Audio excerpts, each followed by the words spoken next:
Olá pessoal, estamos aqui para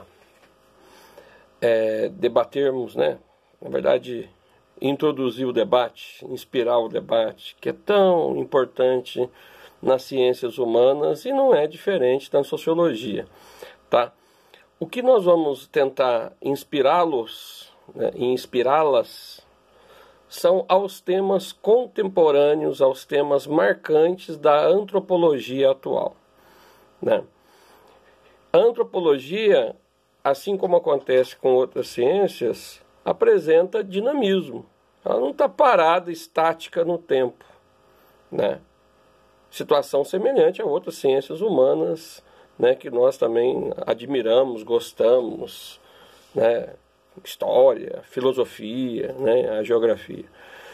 Nesse caso específico, como a antropologia se dispõe a ter uma essência de busca, de estudo em cima da cultura, é importante discernir que no mundo hoje nós temos o que nós chamamos de cultura simbólica e cultura cognitiva, tá? É importante separar esses dois universos? Não, eu não digo separar. O termo separar é um termo complicado de ficar destacando isso, Eu gosto de usar o termo entender, A minha cultura tem símbolos, a minha cultura cognitiva tem dúvidas, Porque produzir certeza na área de humanas é uma atividade bem complicada. E não é essa a intenção nossa. Quando você analisa a sociologia, você analisa sobre a visão de quem? A visão do observador ou a visão do observado? Pois é, isso transitou na sociologia no século XIX, no início do século XX, na segunda metade do século XX. E quando vem o século XXI, com os nossos antropólogos mais contemporâneos, e eu cito um que ainda vou estudar muito sobre ele, que é o Eduardo Viveiros de Castro, brasileiro, onde eu tenho que dar o valor significativo ao meu estudo, à minha observação, mas eu não posso desprezar a visão do outro, A visão desse outro, que vai ser, mas esse outro está me achando estranho porque eu estou observando ele. Mas eu também o acho estranho. E nessa inter-relação, nesse envolvimento, eu tento minimizar uma grande crítica historicamente feita à sociologia, que nós chamamos de autoritarismo etnográfico. Como assim autoritarismo? Vale a minha observação. Ou seja, aquilo que eu observei serve de referência para o estudo de um povo cuja visão, de repente, eu nem dei tanto valor assim, até porque eu nem conhecia tanto a língua deles. E até nessa busca é importante o conhecimento da cultura que eu estou observando, da cultura que eu estou estudando. Mas eu sei tudo, essa prepotência que muitas vezes invade o ser humano. Eu sei tudo, você sabe que é uma linguagem geralmente do arrogante, Nós não sabemos muita coisa, Nós sabemos que a perspectiva do observador, de quem é estudioso, ela é importante. Mas a perspectiva do observado também é importante.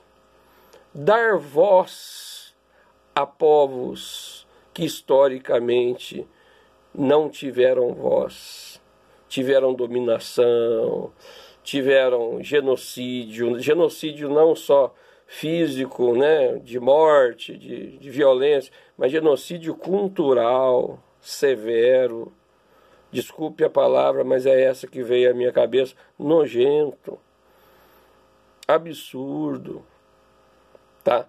Por quê? Porque hoje nós, brasileiros, nós indianos, nós povos colonizados, nós temos até o dever, não diria nem o direito, nós temos o dever, né, de estabelecer laços de conhecimento, de abertura, de respeito com as nossas culturas ancestrais, sejam elas, no nosso caso, quilombolas, sejam elas indígenas, sejam elas caiçaras, os pescadores aí, as comunidades que ainda persistem, insistem e existem no nosso litoral, tá? É importante ter esse laço, né, de conhecimento, de valorização, mas ouvindo mais do que falando, né?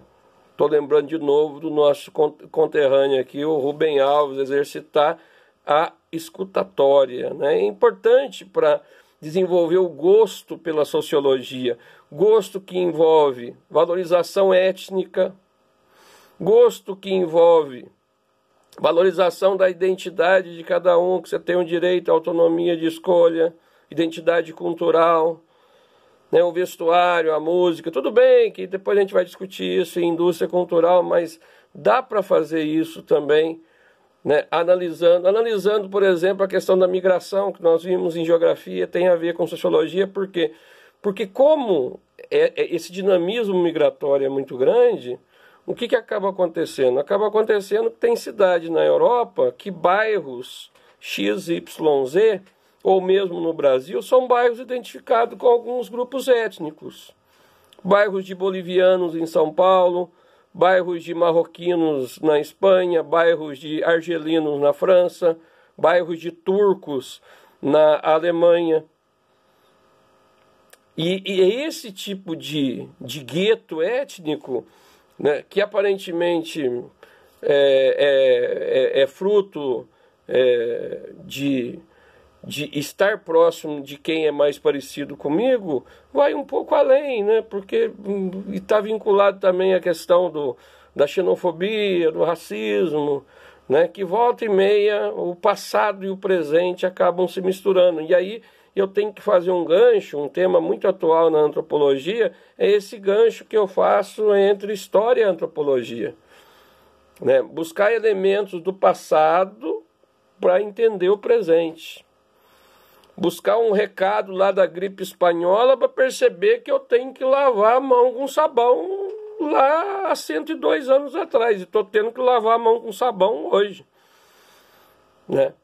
Com a peste negra, né? Que é outro momento muito parecido com essa situação, com essa conjuntura vivenciada, né, a partir de meados do mês de março, e sabe-se quando isso vai chegar ao fim, né? Espero que seja rápido, mas não é uma coisa também que eu fico afobado, até porque o que está em jogo é a minha, é a sua, é a nossa saúde, é o nosso risco de um inimigo invisível, né? Ah, mas a sociologia não vai lidar com isso. Ela lida com o ser humano, ela lida com a convivência social. Ah, mas ela lida com o indivíduo. Cuidado, né? A preocupação sociológica, ela transcende o indivíduo, né? Você analisa a sociedade. Aliás, de novo, enfatizando, né? Qual que é o perfil sociológico adequado para um grupo étnico, para uma cultura, para um povo? É o perfil coletivo. É buscar soluções coletivas, né? Então a sociologia ela bate de frente com o quê? Ela bate de frente com o individualismo. Ela respeita a individualidade. Individualidade não é igual a individualismo. Individualidade na escolha, né, da opção sexual, né, que é um tema polêmico pra caramba. Individualidade na escolha do perfil familiar que você quer. Aliás, uma situação polêmica também, né, é geográfico e é sociológico, né? Que perfil de família é uma família onde a mulher vai ter o filho e vai criar independente do marido, até porque na medicina eu posso fazer isso hoje, né? Isso são discussões, são debates, né? Ah, mas quem que está certo? Bom, eu diria que quem está certo é o desejo de cada um escolher o que quer da sua vida, né? Certo? É a discussão, de novo, que nós já falamos, né? Aí entra a filosofia na jogada, a discussão ética, o quero, o posso e o devo. Se eu consigo responder sim, sim para as três indagações, beleza, posso fazer. É um desejo meu, não há impedimento legal para tal, né? E eu o devo, eu não estou prejudicando ninguém, né?